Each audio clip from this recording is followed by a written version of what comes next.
दोस्तों नमस्कार, ये है मार्गदर्शन फॉर सिविल सर्विसेज। मैं अनुराग चौधरी। दोस्तों आज की वीडियो में प्रस्तुत है पर्यावरण एवं पारिस्थितिकी यानी इन्वायरमेंट एंड इकोलॉजी से संबंधित महत्वपूर्ण प्रश्नों का भाग 6, जिसमें हम परीक्षाओं की दृष्टि से महत्वपूर्ण प्रश्नों को कवर करेंगे। दोस्तों आज की वीडियो में हम मुख्य रूप से भारत के प्रमुख राष्ट्रीय उद्यान यानी नेशनल पार्क, जैव मंडल रिजर्व और यूनेस्को के जैव मंडल आरक्षित क्षेत्रों के वर्ल्ड नेटवर्क में शामिल बायोस्फीयर रिजर्व के बारे में जानेंगे। तो आइए शुरू करते हैं आज का वीडियो। सभी परीक्षाओं के लिए उपयोगी और महत्वपूर्ण पर्यावरण एवं पारिस्थितिकी के महत्वपूर्ण प्रश्नों का छठा भाग। दोस्तों आज की वीडियो में जो पहला जो हम तथ्य जानेंगे वो ये है कि अपना वन अपना धन जो योजना है ये किसके द्वारा चलाई गई है। तो सही उत्तर है हिमाचल प्रदेश सरकार द्वारा अपना वन अपना धन योजना चलाई गई है और वनारोपण की क्रियाविधि को बढ़ावा देने के उद्देश्य से ये जो योजना है अपना वन अपना धन योजना का संचालन किया गया है। एक योजना है मुख्यमंत्री जन वन योजना। देखिए ये भी बहुत महत्वपूर्ण है और मुख्यमंत्री जन वन योजना झारखंड राज्य द्वारा संचालित है, जिसका प्रारंभ 15 नवंबर 2015 को किया गया। और इसका उद्देश्य क्या है? तो दोस्तों मुख्यमंत्री जन वन योजना का जो उद्देश्य है वो प्रदेश के हरित क्षेत्र में वृद्धि करके पर्यावरण संतुलन को कायम रखना है। और दोस्तों इसके अलावा निजी क्षेत्र में वनोपज उत्पादन को बढ़ावा देना और अधिसूचित वनों पर दबाव कम करना तथा वृक्षारोपण के माध्यम से भूजल संरक्षण और राज्य में जन सहयोग से वनाच्छादन यानी वनों के प्रतिशतता में वनों के क्षेत्रफल में वृद्धि करना और किसानों की भूमि पर वृक्षारोपण करके उनकी आय को बढ़ाना है। आइए देखते हैं प्रमुख योजनाएं। तो दोस्तों योजनाओं में जो प्रोजेक्ट टाइगर है बार बार पूछता है कि प्रोजेक्ट टाइगर या टाइगर परियोजना कब प्रारंभ की गई। तो जो है वर्ष याद रखिएगा 1973 और प्रोजेक्ट हाथी ये 1992 में प्रारंभ की गई। प्रोजेक्ट टाइगर बाघों के संरक्षण के लिए और प्रोजेक्ट हाथी हाथियों के संरक्षण के लिए चलाई गई योजना है। जैव विविधता संरक्षण। दोस्तों जैव विविधता संरक्षण में जो संरक्षित क्षेत्र हैं उनमें राष्ट्रीय उद्यान, वन्यजीव अभ्यारण्य, जैव मंडल संरक्षण रिजर्व और सामुदायिक रिजर्व शामिल हैं, जिनके द्वारा जैव विविधता संरक्षण किया जाता है। संरक्षित क्षेत्रों के लाभ क्या होते हैं इनको भी जानना बहुत जरूरी है। जो हमारे जैव विविधता संरक्षण के लिए जो संरक्षित क्षेत्र होते हैं इनके क्या लाभ हैं। तो सबसे बड़ी चीज़ तो लाभ इसका ये है कि प्राकृतिक और संबद्ध सांस्कृतिक स्रोतों की सुरक्षा होती है। इसके अलावा सभी मूल निवासी जातियों और उपजातियों की समष्टियों का प्रबंधन होता है। साथ ही साथ पर्यावरण के परिवर्तन की दशा में जातियों के स्थानांतरण को सुगम बनाया जा सकता है और समुदायों और आवासों की संख्या और वितरण का प्रबंधन किया जा सकता है। इसके द्वारा मानव द्वारा विदेशी जातियों की पुनः स्थापना पर प्रतिबंध और वर्तमान जातियों की आनुवांशिक विविधता का रक्षण, ये जो है संरक्षित क्षेत्रों से जो ये सारे लाभ उठाए जा सकते हैं या इन सब के लाभ ये हैं। यहाँ पर देखते हैं दोस्तों मानव हस्तक्षेप विहीन प्राकृतिक तंत्र जो हैं वो जैवमंडल आरक्षित क्षेत्र और संरक्षित क्षेत्र कहे जाते हैं। और इसमें संरक्षित क्षेत्रों में दोस्तों क्या क्या चीज़ें, राष्ट्रीय उद्यान और वन्यजीव अभ्यारण्य शामिल हैं। दोस्तों राष्ट्रीय उद्यान में क्या होता है, शिकार और चराई पूर्णतया वर्जित होता है और यहाँ पर मानवीय हस्तक्षेप भी पूरी तरह वर्जित होता है। और वन्यजीव अभ्यारण्यों में क्या है, तो अनुमति के बिना शिकार पर पाबंदी है। इसके अलावा चराई और गो पशुओं के आवागमन को यहाँ पर नियमित रूप से रखा जाता है, लेकिन राष्ट्रीय उद्यान नेशनल पार्क में शिकार, चराई और मानवीय हस्तक्षेप पूरी तरह से वर्जित रखा जाता है। दोस्तों कई बार जिम कॉर्बेट नेशनल पार्क के बारे में पूछा गया है। तो देखिए जिम कॉर्बेट नेशनल पार्क ये भारत में स्थापित प्रथम राष्ट्रीय उद्यान था, जिसकी स्थापना 1936 में की गई थी और प्रारंभ में इसे हेली नेशनल पार्क के रूप में जाना जाता था।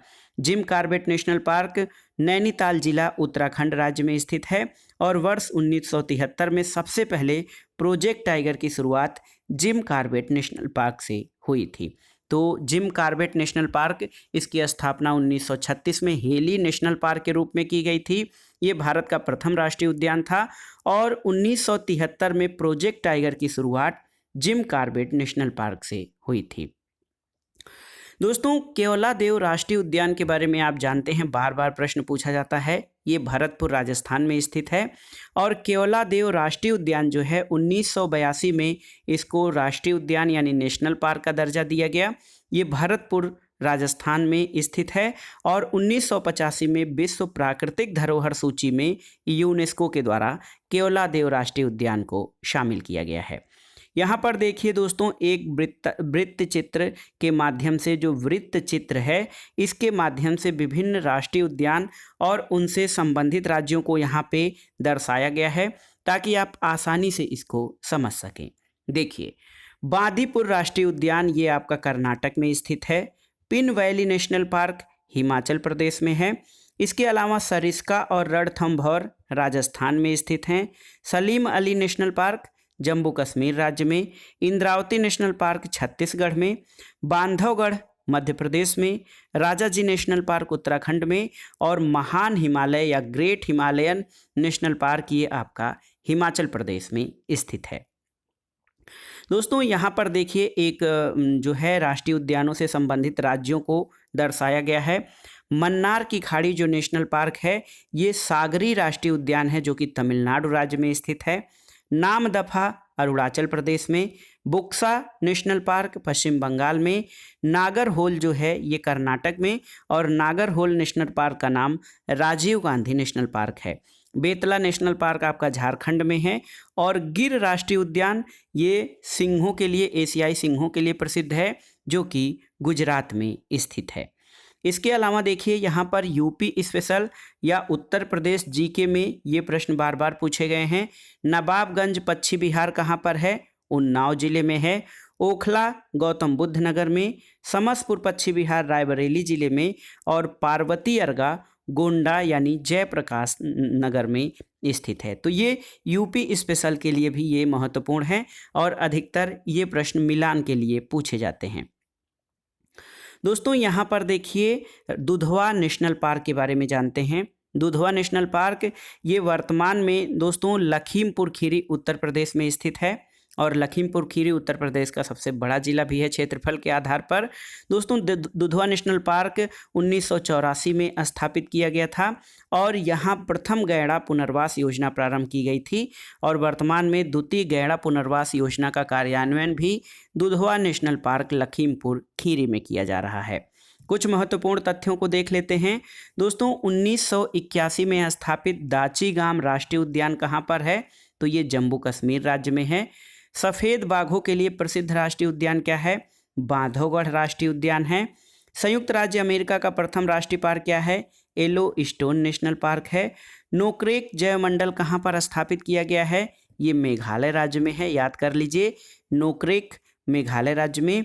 और विश्व का एकमात्र फ्लोटिंग या तैरता हुआ national park Keibul Lamjao national park Manipur राज्य में स्थित है। आइए देखते हैं विशेष राष्ट्रीय उद्यानों के बारे में। कुछ विशेष राष्ट्रीय उद्यान हैं। देखिए, इराविकुलम नेशनल पार्क या इराविकुलम राष्ट्रीय उद्यान ये नीलगिरी की मेघ बकरियों यानी नीलगिरी तहर का वास स्थल है। पेरियार राष्ट्रीय उद्यान ये मुख्य संरक्षित वन्य पशु यहाँ पे हाथी और बाघ हैं। केबुल लामजाओ में अपघटित पौधों से युक्त ये जो तैरता हुआ नेशनल पार्क है। महान हिमालय या ग्रेट हिमालय नेशनल पार्क ये भूरे भालू की उपलब्धता यहाँ पर है। और केवलादेव नेशनल पार्क सर्दियों में साइबेरियन सारस का प्रवास ये बनता है, इसलिए ये देश के कुछ ऐसे नेशनल पार्क हैं जो विशेष नेशनल पार्क के रूप में चिन्हित किए गए हैं।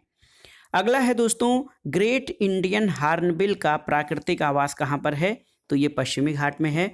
भारत का प्रथम तितली उद्यान बन्नरघट्टा जैविक उद्यान कहाँ पर स्थित है? तो दोस्तों बन्नरघट्टा जैविक उद्यान बंगलुरु में स्थित है। चमकीले नीले धब्बों के साथ मखमली काले पंखों वाली ब्लू मार्मन तितली को किसने राज्य तितली के रूप में घोषित किया है? तो दोस्तों ब्लू मार्मन तितली को महाराष्ट्र राज्य ने राज्य तितली के रूप में घोषित किया है। और भारत की सबसे बड़ी तितली सदर्न बर्डविंग को राज्य तितली के रूप में किसने घोषित किया है? ये है हमारा कर्नाटक राज्य। अब आइए देखते हैं दोस्तों मानचित्रों के द्वारा प्रमुख राष्ट्रीय उद्यानों के बारे में। हम मानचित्र के द्वारा इसलिए पढ़ेंगे ताकि इसको हम समझ सकें, आसानी से समझने में आसानी हो। देखिए डाची गाम, दोस्तों डाची गाम जो है ये देखिए जम्मू कश्मीर राज्य में स्थित है। सुल्तानपुर नेशनल पार्क या सुल्तानपुर राष्ट्रीय उद्यान ये हरियाणा राज्य में स्थित है। सरिस्का आप जानते हैं राजस्थान में, गिर वन गुजरात में, दुधवा नेशनल पार्क उत्तर प्रदेश में, नामदफा अरुणाचल प्रदेश में, और देखिए एक नया है Intanki national park, Intanki national park Nagaland में। केबुल लामजाओ आप जानते हैं तैरता हुआ नेशनल पार्क है, ये मणिपुर में है। सुंदरवन राष्ट्रीय उद्यान वेस्ट बंगाल यानी पश्चिम बंगाल में, और बेतला, तो बेतला राष्ट्रीय उद्यान झारखंड में है। सिमलीपाल ओडिशा में, इंद्रावती छत्तीसगढ़ में है। और इसके अलावा दोस्तों गूगामल नेशनल पार्क, देखिए गूगामल नेशनल पार्क महाराष्ट्र राज्य में स्थित है दोस्तों। और देखिए पापीकोंडा तेलंगाना में है, और गुइंदी नेशनल पार्क आपका तमिलनाडु में स्थित है। इसके अलावा अन्य प्रमुख राष्ट्रीय उद्यानों में जो हमारे राष्ट्रीय उद्यान हैं, इसमें देखिए Corbett national park, Rajaji national park और फूलों की घाटी ये उत्तराखंड राज्य में स्थित हैं। काजीरंगा नेशनल पार्क और मानस नेशनल पार्क ये आपके काजीरंगा राष्ट्रीय उद्यान, मानस राष्ट्रीय उद्यान ये असम में है। और देखिए बांदीपुर राष्ट्रीय उद्यान, बन्नरघट्टा नेशनल पार्क, कुद्रेमुख और अंसी नेशनल पार्क ये आपके कर्नाटक राज्य में स्थित हैं। इसके अलावा दोस्तों Madhav national park, Kanha national park, Bandhavgarh national park और संजय गांधी राष्ट्रीय उद्यान ये मध्य प्रदेश राज्य में हैं। साइलेंट वैली और पेरियार नेशनल पार्क आपके केरल राज्य में स्थित हैं। एक विशेष तथ्य है दोस्तों, फूलों की घाटी राष्ट्रीय उद्यान ये पूरी तरह शीतोष्ण अल्पाइन कटिबंध में स्थित है। एक आध बार यहाँ से प्रश्न पूछा गया है कि कौन सा राष्ट्रीय उद्यान पूरी तरह से या पूर्णतया शीतोष्ण अल्पाइन कटिबंध में स्थित है, तो ये है हमारा फूलों की घाटी यानी वैली ऑफ फ्लावर्स। दोस्तों राष्ट्रीय उद्यान के बाद आइए देखते हैं जैव मंडल रिजर्व। जैव मंडल रिजर्व से संबंधित प्रमुख तथ्यों को, भारत में वर्तमान में कुल 18 जैव मंडल रिजर्व हैं, जिसमें देखिए शीत रेगिस्तान हिमाचल प्रदेश में, मानस जैव मंडल रिजर्व असम में है, डिब्रू सैखोवा असम में, दिहांग दिबांग अरुणाचल प्रदेश में। इसके अलावा कच्छ जैव मंडल रिजर्व गुजरात राज्य में है, शेषाचलम पहाड़ियाँ ये आंध्र प्रदेश में स्थित हैं।